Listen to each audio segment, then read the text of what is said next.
El prólogo de Orid, 31 de enero. Los santos Ciro y Juan, los médicos anárgiros y milagrosos. Estos caritativos y maravillosos santos no eran hermanos de sangre, sino en el espíritu. Al comienzo Ciro vivía en Alejandría, y como médico curaba a la gente, por el poder de Cristo y por sus conocimientos médicos. Al darse cuenta de que las enfermedades ocurrían principalmente por los pecados, él siempre dirigía a los enfermos a purificar su alma mediante el arrepentimiento y la oración, y de esta manera se restauraba la salud de sus cuerpos. Cuando Diocleciano empezó a perseguir a los cristianos, Ciro se retiró a Arabia, donde recibió la tonsura monástica. Llegó a ser tan famoso en Arabia como lo era antes en Alejandría. Por esto, la gente recurría a él para obtener ayuda. Oyendo hablar de Ciro, Juan, que era en aquel tiempo oficial romano en Edesa, vino a Arabia para verlo. Al encontrarse, se pusieron de acuerdo en perfecta armonía y comenzaron a llevar juntos una vida espiritual y ascética. En ese entonces, en la ciudad de Canopo, una cristiana llamada Atanasia, junto con sus 3 hijas, habían sido torturadas. Al enterarse de esto, Ciro y Juan se fueron a Canopo para animar a la madre y a sus hijas a no abandonar la fe. Y de hecho, gracias a sus consejos, Atanasia padeció junto a sus hijas todas las torturas y fueron decapitadas a causa de su fe en Cristo. Las hijas de Atanasia se llamaban Teoctisi, de 15 años, Teodosía, de 13 años, y Eudocia, de 11 años. Entonces los verdugos capturaron a Ciro y a Juan, los torturaron y los encarcelaron antes de que fueran decapitados en el año 311.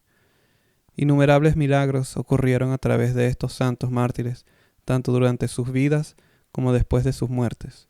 Sus reliquias fueron trasladadas a Roma durante el reinado del emperador Arcadio.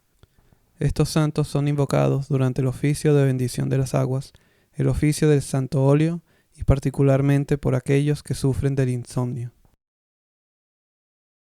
La santa mártir Trifenia padeció con mucha buena voluntad y valentía diversas torturas por su fe en Cristo, y como no quería negar su fe, pusieron en libertad un buey salvaje para que la ataque con sus cuernos hasta matarla. Eso pasó en el siglo I. Santa Trifenia es invocada por las madres que no puedan amamantar a sus niños. El venerable San Niceta del monasterio de las grutas de Kiev. Como el monje era desobediente a su superior, se alejó del monasterio y se encerró en una celda. Por su desobediencia, Dios permitió que grandes tentaciones cayeran sobre él. Una vez, cuando Niceta estaba en oración, se le apareció el diablo en forma de un ángel de luz y le dijo: «No hace falta que reces más, sino lee libros y yo rezaré por ti». Niceta obedeció, dejó la oración y empezó a leer libros. Leía solamente el Antiguo Testamento. Era incapaz de abrir el Nuevo Testamento porque se lo impedía la fuerza demoníaca. Con la ayuda del diablo, predecía solamente crímenes, raptos, incendios y otros malos hechos que eran conocidos por el diablo, porque él también participaba en ellos. Al final, los santos padres del monasterio de las grutas de Kiev vieron que Niceta había cedido a la ilusión demoníaca y empezaron a orar a Dios por él. Niceta volvió al monasterio, se dio cuenta del desastre en el que se encontraba, se arrepintió por su desobediencia y orgullo y tomó el camino verdadero. Después de un gran arrepentimiento y muchas lágrimas, Dios lo perdonó y le otorgó el don de hacer milagros. Descansó en paz en 1108. Reflexión. Es cierto que los santos padres alaban la vida monástica como una vida angelical, y que muchos de los más grandes santos vivieron su vida alcanzando la perfección en desiertos inhospitables. No obstante, la Iglesia Ortodoxa no recomienda la tonsura monástica a todos los fieles. Ni todos en el desierto alcanzaron la salvación, tampoco todos los que viven en el mundo perdieron su salvación, dijo un santo.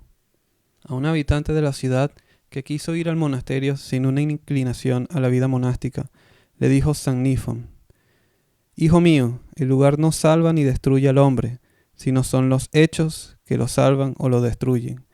El que no cumple los mandamientos del Señor no se beneficia por estar en un lugar sagrado ni por tener un rango sagrado. El rey Saúl vivía en medio del lujo real y pereció. El rey David vivía en la misma clase de lujo y recibió la corona de flores. Lot vivía en el mundo de los sodomitas sin ley y se salvó. Judas estaba entre los apóstoles y se fue al infierno. Cualquiera que dice que no es posible salvarse con esposa e hijos se engaña a sí mismo. Abraham tenía mujer y niños, además de 318 esclavos y esclavas, con mucho oro y plata. Sin embargo, fue llamado el amigo de Dios. ¿Cuántos sirvientes de la iglesia y amantes del desierto se salvaron?